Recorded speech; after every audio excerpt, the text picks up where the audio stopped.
کہاں کہاں بھاگ دوڑ کر کر کے تسبیح خانے کی خدمت والے، میں بھی اس میں شامل، کہاں بھاگ دوڑ کر کے کون سی چیز کہاں سے بنواتے ہیں، کون سے نقش کہاں سے چھپواتے ہیں اور اس کے اوپر اس کو پرنٹ نقش کرواتے ہیں، وہ اندر سٹیل کے اندر چلے جائیں۔ آپ خود سوچیں، یہ سفید کپڑے کا عمل اور چھری کا عمل ہے، بہت کمال عمل ہے۔ یہ پچھلے سال بھی دیا، ہفتہ نہیں گزرا، اور لوگوں کے نتائج اور لوگوں کے ریزلٹ اور لوگوں کی دعائیں اور لوگوں کی جھولیاں اٹھا کے کہ بھلا ہو آپ کا، کہ آپ نے ہمارے ساتھ کیا بھلا کر دیا، کیا مہربانی کر دی، اتنا آپ نے ہمارا بھلا کر دیا۔ لوگوں کی دعائیں شروع ہو گئیں اور دنیا میں یہ عمل پھیلا، اور یہ آگے چھری کا اور سٹیل کا عمل ہے، پلیٹ کا عمل ہے، سٹیل کی پلیٹ کا عمل ہے۔ اب ایک کام کریں، چھری اور پلیٹ دو چھریاں ایک پلیٹ دو، اور یہ ڈبی اور یہ کپڑا اور یہ کاغذ، یہ ساری چیزوں کا ریٹ بازار سے لگوائیں گے، دیکھیں کتنے کا بنتا ہے۔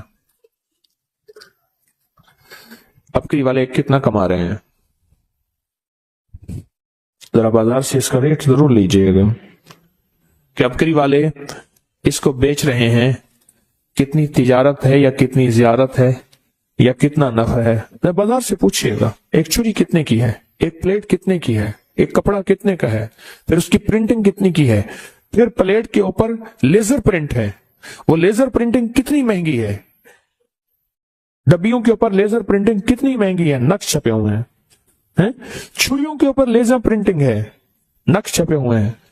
بازار سے پتہ کر لیجئے گا، بازو کا دل ہے اندر، شیطان کوئی کروٹ لے لیتا ہے وسوسے کی، شک کی، بدگمانی کی۔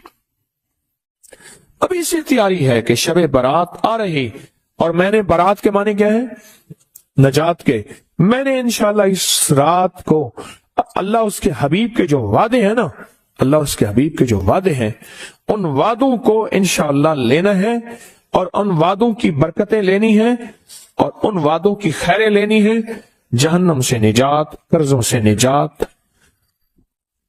نحوست، ظلمت، اس سے نجات، بے برکتی سے نجات، اور میرا کاروبار برباد ہو رہا یا میرا گھر پریشان ہے، اس سے نجات، ان چیزوں سے نجات ہے۔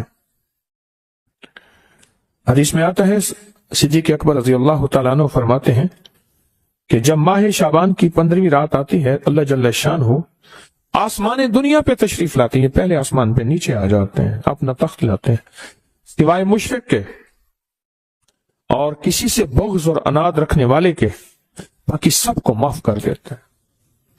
بغض اور اناد رکھنے والا کسی سے اگر ہے بھی، بیٹھے بیٹھے معاف کر دو، بیٹھے بیٹھے دل صاف کر دو، بیٹھے بیٹھے معاف کر دو، بیٹھے بیٹھے دل صاف کر دو۔ اللہ تعالیٰ سب کو معاف کر دیتے ہیں۔ اور عائشہ صدیقہ رضی اللہ تعالیٰ فرماتی ہے، میرے آقا نے اس رات میں اتنا لمبا قیام اور پھر آپ نے سجدہ فرمایا، حتیٰ کہ میں نے آپ کا انگوٹھا مبارک پکڑ کے دیکھا کہ شاید آپ اس دنیا سے رخصت ہو گئے۔ نماز سے فارغ ہوئے تو آپ نے پوچھا، عائشہ کیوں؟ میں آقا، آپ فرمائے یہ 15ویں شعبان کی، یہ شعبان کی 15ویں رات ہے، اللہ پاک شعبان کی 15ویں رات اپنے بندوں پہ جلوہ گر ہوتے ہیں، اور مغفرت مانگنے والوں کی مغفرت، رحم مانگنے والوں پہ رحم، مغفرت مانگنے والوں کی اور رحم مانگنے والوں پہ رحم، اور جس پہ رحم آ گیا تو اس کے تو کام بن گئے، دولت اسی کی، رزق اسی کا، صحت اسی کی، سجدے اسی کے، دعا اسی کی، کرم اسی کا، فیض اسی کا، عطا اسی کی، شفقت اسی کی، جس میں رحم آ گیا۔ لیکن فرمایا جو کسی سے حسد کرتا ہے، بغض کرتا ہے، عناد کرتا ہے، اور کسی اس کے بارے میں فرماتے ہیں اللہ کہتے ہیں اس کو چھوڑ دو، اللہ کہتے ہیں اسے چھوڑ دو۔ پھر شعبان خود، یہ مہینہ خود اللہ سے فریاد کرتا ہے، عجیب بات سنیں غور سے، یہ مہینہ خود اللہ سے فریاد کرتا ہے، اے اللہ آپ نے مجھے 2 عظیم مہینوں کے درمیان رکھا، کون سا؟ پیچھے رجب ہے، آگے رمضان ہے، میرے لیے کیا چیز ہے؟ اللہ فرماتے ہیں میں نے تیرے اندر قرآن کی تلاوت رکھی ہے،